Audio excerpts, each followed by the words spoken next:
Assalamualaikum warahmatullahi wabarakatuh. Perkenalkan, nama saya Linawati, NIM K1A1190079. Di sini saya akan menjelaskan tentang mutu sosis fermentasi ikan patin selama penyimpanan suhu ruang. Sosis adalah salah satu produk olahan dari bahan hewani. Sosis merupakan hasil olahan daging giling yang diberi bumbu dan dimasukkan ke wadah berupa selongsong, kemudian dimasak. Bahan otensial yang digunakan dalam pembuatan sosis adalah ikan patin. Salah satu macam sosis adalah sosis fermentasi, yaitu sosis kering yang dibuat dengan melibatkan berbagai jenis organisme, terutama bakteri asam laktat yang dapat membantu proses fermentasi sehingga mampu meningkatkan daya simpan. Sosis memiliki dua macam kriteria dalam menentukan mutu, yaitu dari mutu organoleptik berdasarkan penilaian indrawi yang meliputi kekenyalan, warna, tekstur, aroma, rasa, dan kesukaan. Mutu sosis yang kedua adalah mutu kimia yang diperoleh dasar uji kandungan gizi per 100 gram bahan. Sosis yang baik harus mengandung kadar air maksimal 78%, abu maksimal 3%, protein minimal 13%, lemak maksimal 25%, serta karbohidrat minimal 8%. Ikan patin. Ikan patin merupakan ikan yang hidup di air tawar yang tersebar di wilayah Sumatera, Kalimantan, dan sebagian Jawa, serta banyak ditemukan di kawasan Asia, seperti di Vietnam, Thailand, dan Cina. Sebagian kalangan menyebut ikan ini dengan nama jambal siam atau patin siam. Mempunyai ciri berkumis, memiliki kulit halus, jari-jari sirip punggung, dan sirip dada sempurna dengan 7 jari-jari bercabang. Sirip ekor patin bercagak dalam genggang mulut yang agak mengarah ke depan. Kandungan gizi ikan patin menurut Komaraya et al. Tahun 2009 adalah 68,6% protein, 5,8% lemak, abu, dan 51,3% air. Sedangkan menurut Hairunman dan Sudenda pada tahun 2009, kandungan gizi ikan patin per 100 gram daging ikan yaitu adalah air sebesar 74,4%, protein 17%, lemak 6,6%, dan abu 0,9%.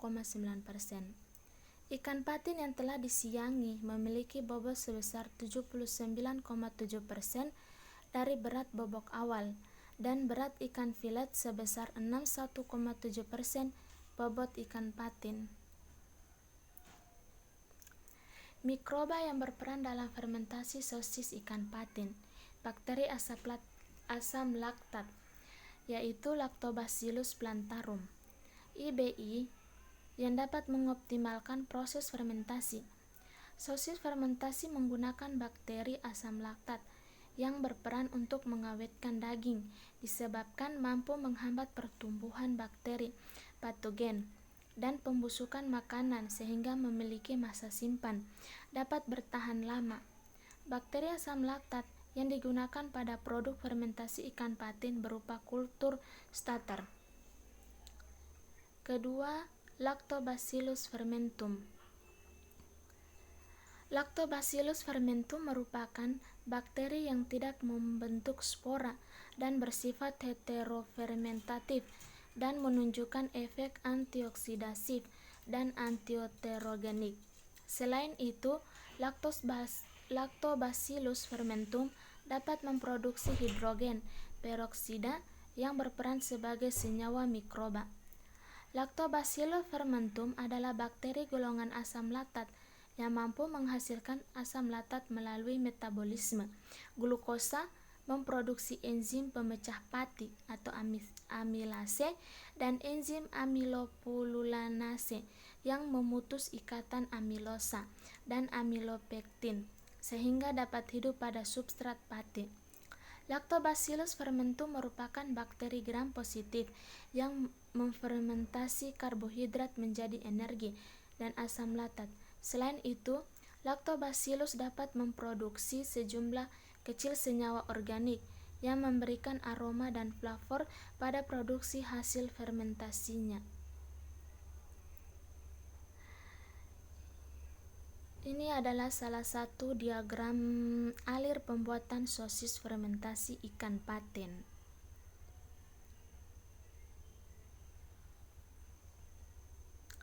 Proses metabolisme. Proses metabolisme mencakup semua reaksi kimia dan biologis yang terjadi dalam sel mikroorganisme. Metabolisme terdiri dari dua proses, yaitu proses katabolisme atau proses eksergonik, terjadi pembentukan energi. Kedua, proses anabolisme atau proses endergonik. Pada proses ini dibutuhkan energi. Proses katabolisme pada fermentasi bakteri Lactobacillus plantarum merupakan katabolisme anaerobik, di mana karbohidrat merupakan substrat utama yang dipecah dalam proses fermentasi. Dalam tahap pertama, fermentasi glukosa selalu terbentuk asam pirufat. Pada mikroorganisme dikenal 4 jalur pemecahan glukosa menjadi asam pirufat. 1. Jalur Emden, Meyerhof-Parnas atau glikosis. Kedua, jalur Ettner, Daudorov. Ketiga, jalur heksoaminofosfat. Dan yang keempat adalah jalur fosfoketolase. Metabolisme asam laktat. Pada mikroorganisme asam laktat, asam pirufat yang terbentuk dari jalur Embden-Meyerhof-Parnas atau glikolisis bertindak sebagai penerima hidrogen. Reduksi asam pirufat oleh NADH2 atau nikotinamida adenin dinukleotida menghasilkan asam laktat dengan reaksi sebagai berikut.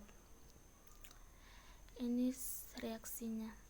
Fermentasi di atas disebut fermentasi homolaktat karena produk yang dihasilkan hanya asam laktat, dan mikroorganisme yang melakukan fermentasi tersebut homofermentatif. Lactobacillus plantarum termasuk salah satu jenis mikroorganisme homofermentatif. Ini adalah diagram metabolisme heterofermentatif dari bakteri asam laktat. Beberapa faktor yang memengaruhi proses fermentasi.